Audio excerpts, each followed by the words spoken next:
Buenos días, gracias Mariano por la presentación y por la invitación para participar en estas jornadas. Yo hoy les voy a comentar cuáles son los procesos fisiológicos que intervienen en la detección de los diferentes tipos de estímulos nocivos y por ende en la generación de dolor.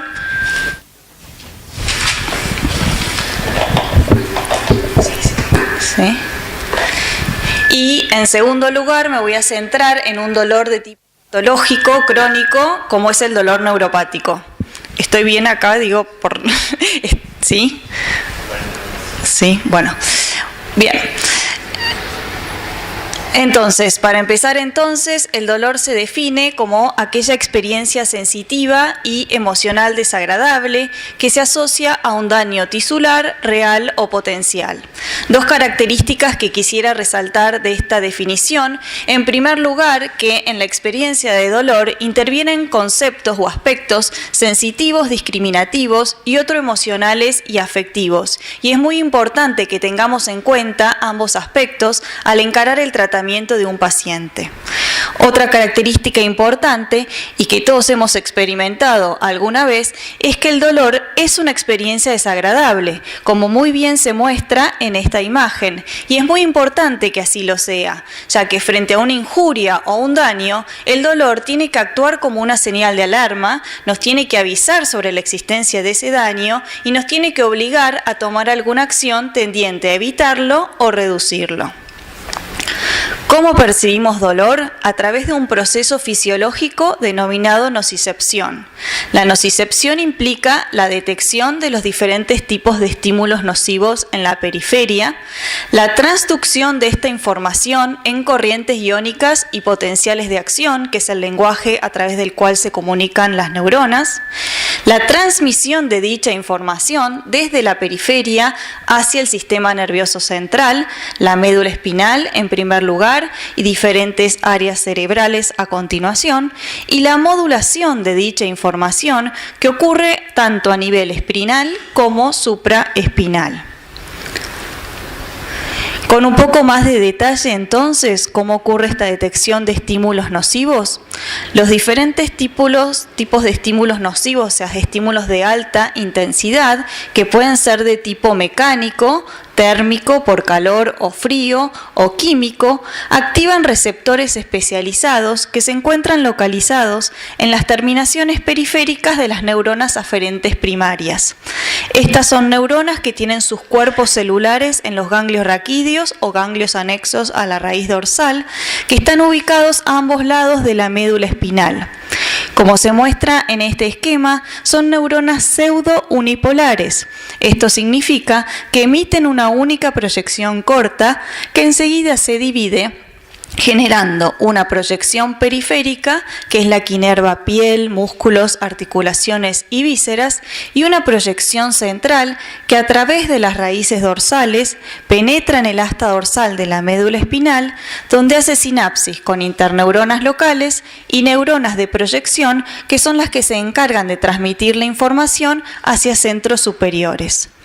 Entre ellos el tálamo y la corteza somatosensorial primaria, que procesan aquellos aspectos sensitivos, discriminativos relacionados a esta experiencia de dolor, y diferentes áreas del sistema límbico como la amígdala, el hipocampo, que procesan los aspectos emocionales, afectivos y cognitivos.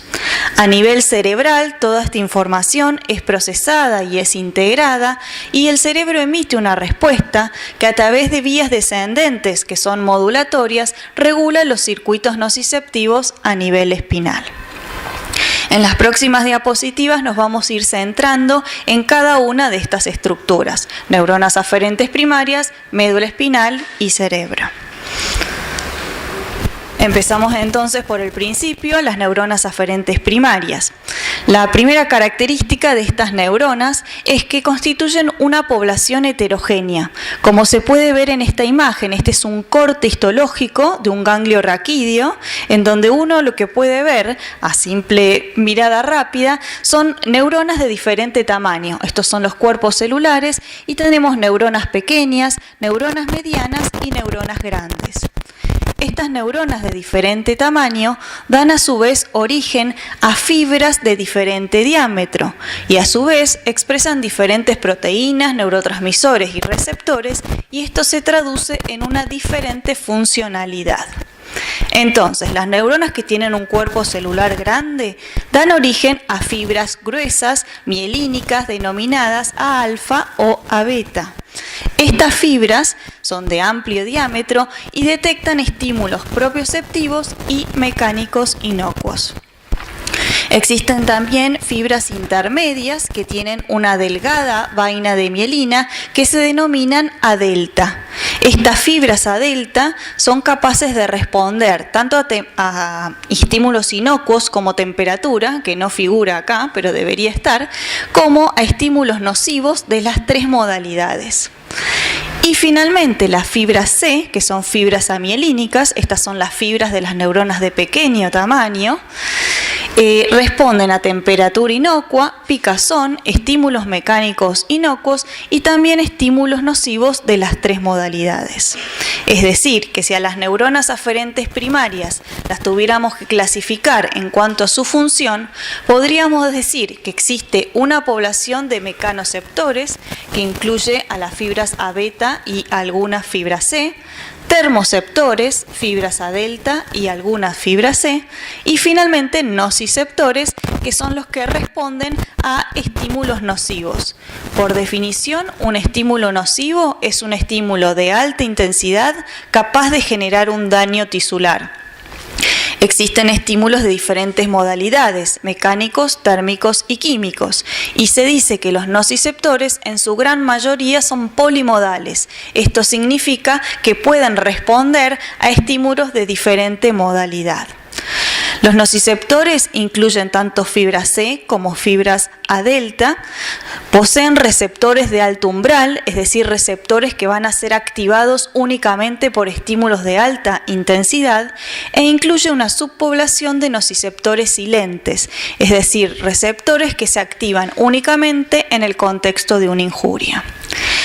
El hecho de que tanto fibras C amielínicas como fibras A delta débilmente mielinizadas participen en la detección de estímulos nocivos se traduce en esto que se llama el fenómeno de los dos dolores y que todos también hemos experimentado alguna vez. Cuando nos golpeamos, sentimos en primer lugar un dolor que es muy intenso, que aparece muy rápidamente, pero también disminuye de intensidad rápidamente y que es conducido por las fibras A delta mielínicas, que tienen mayor velocidad de conducción, y que luego es reemplazado por un dolor que es más sordo pero más persistente en el tiempo, que es conducido por las fibras C.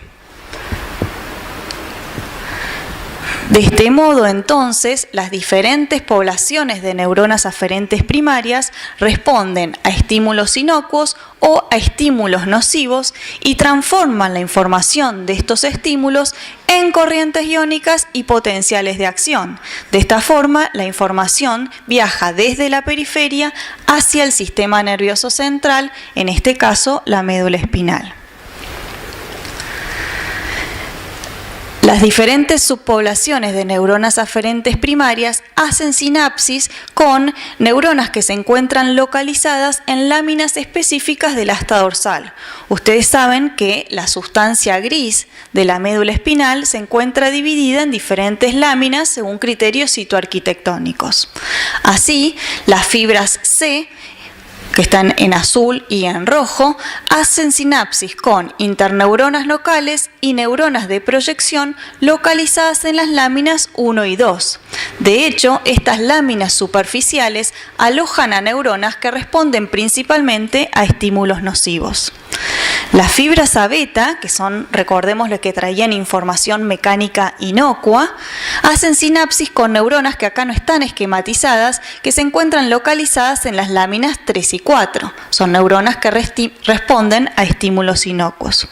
Finalmente, en la lámina 5, estas que están acá en violeta, son neuronas de rango dinámico amplio. ¿Por qué reciben este nombre? Bueno, porque pueden responder tanto a estímulos inocuos a través de la inervación por fibras A-beta, como estímulos nocivos a través de la inervación por fibras A-delta y mediante la existencia de una interneurona interlaminar de fibra C.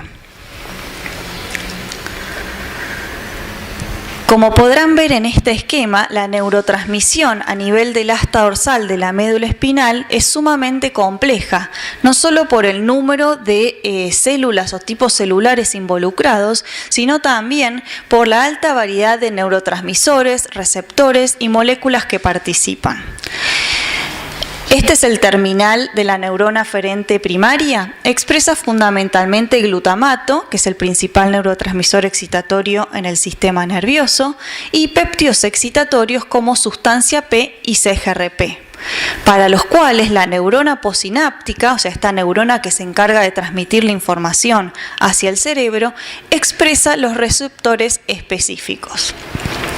Además, esta comunicación interneuronal puede ser modulada por la presencia de interneuronas locales, que pueden ser de tipo excitatorio o inhibitorio. Las interneuronas excitatorias expresan glutamato, sustancia P, CGRP y diferentes moléculas estimulantes. Por otro lado, las interneuronas inhibitorias, como estas dos que están acá esquematizadas, expresan fundamentalmente GABA, principal neurotransmisor inhibitorio en el sistema nervioso, glicina, neuropéptidos inhibitorios como neuropeptidotirosina, galanina y péptidos opioides. Finalmente, esta comunicación interneuronal también puede ser modulada por células gliales. Este es un concepto que ha surgido ya hace unos 20-30 años, pero es, digamos, relativamente reciente, por el cual las células gliales, tanto astrocitos como células de la microglía, tienen la capacidad de producir diferentes moléculas proalgésicas, citoquinas proinflamatorias, quemoquinas, etcétera, que pueden impactar directamente en la función neuronal. Desde la médula espinal, la información sobre el estímulo nocivo asciende a diferentes áreas cerebrales, fundamentalmente a través de las espinotalámico, pero también a través de los haces espinoreticular, espinomesencefálico y espinoparabraquial amigdalino. De esta forma, la información llega al cerebro. Habrán escuchado esta frase, pain is in the brain, y de hecho es así. Es importante destacar que no existe una única área encargada de procesar la información nociceptiva, ¿sí? No existe un área de Broca del dolor, sino que existe una matriz cerebral de dolor en donde participan diferentes áreas y cada una de ellas integra o procesa un tipo de información. Así, por ejemplo, el tálamo o la corteza somatosensorial primaria procesan aquellos aspectos sensitivos discriminativos, es decir, cuál es la localización del estímulo, cuál es su intensidad, duración, modalidad, etc. En la corteza anterior cingulada se encarga de otorgar esa característica desagradable que tiene el dolor. La amígdala, por ejemplo, procesa aspectos emocionales, mientras que la ínsula integra conceptos emocionales, afectivos y cognitivos, y la corteza prefrontal decide los pasos a seguir. De este modo, a través de esta matriz cerebral, se genera una experiencia de dolor que es propia y única de cada individuo. Para redondear entonces esta primera parte en la que siempre me referí al proceso de nocicepción, es decir, al proceso fisiológico de detección de estímulos nocivos, cabe destacar que la información sobre las mismas es transmitida por neuronas especializadas, las neuronas aferentes primarias, y modulada tanto a nivel espinal como supraespinal. El dolor constituye una señal de alarma, por eso es un proceso fisiológico que promueve mecanismos de protección frente a la injuria, y una vez resuelto el daño tisular, desaparece el dolor. ¿Qué es lo que pasa, por el contrario, cuando el dolor se hace crónico? Bueno, el dolor crónico carece de función protectora, es una entidad patológica en sí mismo y constituye una respuesta maladaptativa del sistema nervioso frente a una injuria. El dolor crónico por excelencia es el dolor neuropático y se lo define como aquel dolor generado por una lesión o enfermedad del sistema nervioso. Se estima que a nivel mundial entre el 7 y el 10% de la población sufre dolor neuropático y en Argentina alrededor de 2 millones de personas viven con esta entidad. En cuanto a las causas, estas son múltiples y muy variadas. Calculo que la mayoría de ustedes deben ser médicos asistenciales, así que las conocen perfectamente. Yo simplemente las voy a mencionar. Estas van desde injurias traumáticas de los nervios periféricos, la médula espinal o el cerebro, hasta enfermedades metabólicas como la diabetes, ciertas infecciones virales, por ejemplo por el virus de varicela zoster o el HIV. Se puede asociar también a la presencia de tumores, ya sea por compresión o infiltración del sistema nervioso por parte del tumor. Dentro de las causas iatrogénicas, ciertos procedimientos quirúrgicos o la administración de ciertos fármacos, como los antirretrovirales o los quimioterápicos, pueden generar neuropatía periférica y dolor persistente, entre muchas otras causas. Estos diferentes tipos de lesiones o enfermedades del sistema nervioso que pueden afectar tanto al sistema periférico como al sistema central, lo que producen es una hiperexcitabilidad de los circuitos nociceptivos, conduciendo a una amplificación de la señal de dolor y a la presencia de dolor persistente. ¿Cuáles son los mecanismos íntimos, o sea, los mecanismos celulares y moleculares que participan en la generación y el mantenimiento del dolor neuropático? Bueno, estos son múltiples. Esta diapositiva es así pesada y la dejé a propósito pesada para que se lleven ese concepto. O sea, los mecanismos son múltiples, son muy complejos. Me encantaría poder hablar de ellos en extensión porque de hecho este es el tema que nosotros estudiamos en el laboratorio, pero no es el objetivo del curso y además me llevaría mucho tiempo, así que simplemente se los voy a mencionar. Si alguno está interesado, después lo podemos discutir en algún intervalo o les puedo facilitar información. Entonces, estos son los 4 principales mecanismos que actúan a nivel periférico. Como mencionamos, en situaciones fisiológicas, los diferentes tipos de estímulos nocivos activan receptores especializados de alto umbral localizados en las terminaciones periféricas de las neuronas aferentes primarias. Luego de una injuria del nervio periférico, se produce la activación de cascadas de señalización intracelular que producen la activación de proteínas quinasas y la fosforilación de estos receptores. La fosforilación de los mismos lo que produce es una disminución en su umbral de activación, permitiendo que estímulos normalmente inocuos ganen acceso a los circuitos nociceptivos y proveyendo una base neurobiológica para el desarrollo de alodinia. En estas condiciones se puede producir también un aumento en la expresión y acumulación de canales de sodio voltaje dependientes que ocurren tanto en el sitio de la injuria como, por ejemplo, en un neuroma de amputación, y esto lleva a la presencia de descargas espontáneas y repetitivas de los axones injuriados que incluso pueden producir la activación cruzada no sináptica de fibras adyacentes. Por último, se produce un cambio en el fenotipo de las neuronas sensitivas. Se dice que luego de la injuria del nervio periférico cambia la expresión de más de 1000 genes y esto hace que cambie entonces, por ende, también la funcionalidad de estas neuronas. Un ejemplo muy sencillo: el neuropéptido CGRP, recuerdan que lo mencionamos anteriormente, en condiciones fisiológicas se expresa únicamente por fibra C. Entonces, cuando es liberado en la médula espinal, señaliza dolor. Luego de la injuria del nervio, comienza a ser producido también por fibras A delta. De este modo, entonces, estímulos táctiles o mecánicos inocuos comienzan a señalizar dolor. En cuanto a los mecanismos que actúan a nivel central, Fundamentalmente, el aumento en la excitabilidad de las neuronas del asta dorsal mediado por el receptor NMDA. Recordemos que el terminal periférico libera diferentes neuropéptidos y neuromoduladores, pero su principal neurotransmisor es el glutamato. El glutamato tiene diferentes tipos de receptores, ionotrópicos y metabolotrópicos, y entre ellos el receptor NMDA tiene un rol crucial en la generación de dolor persistente. ¿Por qué? Porque es un receptor que en condiciones basales se encuentra inactivo y se activa únicamente en condiciones de estimulación sostenida e intensa. Otro mecanismo que contribuye a aumentar la excitabilidad de estas neuronas espinales es la pérdida de función de las interneuronas inhibitorias. Recuerda, las mencionamos en diapositivas anteriores. Hay una pérdida de función de neuronas inhibitorias que normalmente expresan GABA y glicina, lo cual contribuye aún más entonces al aumento en la excitabilidad de los circuitos nociceptivos espinales. Y finalmente, el proceso de activación glial, tanto células de la microglía como astrocitos, que producen citoquinas proinflamatorias, quemoquinas, factores tróficos que impactan directamente en la función neuronal.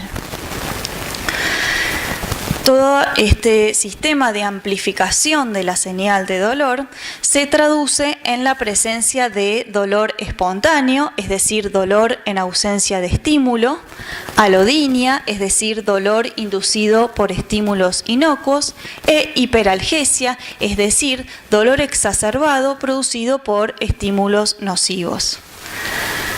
Obviamente, en esta situación de dolor intenso y persistente, todas las esferas de la vida del paciente se ven afectados, y estos son pacientes que cursan con alteraciones del sueño, ansiedad, depresión, intentos de suicidio.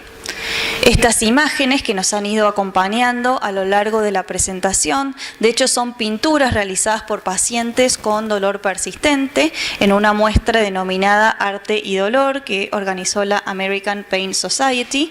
Los invito a visitar la página porque realmente, digamos, ahí el paciente muestra todo el dolor, el sufrimiento, el aislamiento y la depresión que esta situación de dolor crónico le genera. Y para terminar, entonces, volver a destacar este aspecto multidimensional que tiene el dolor y que requiere un abordaje multidisciplinario para lograr un efectivo alivio del paciente que sufre. Bueno, muchas gracias.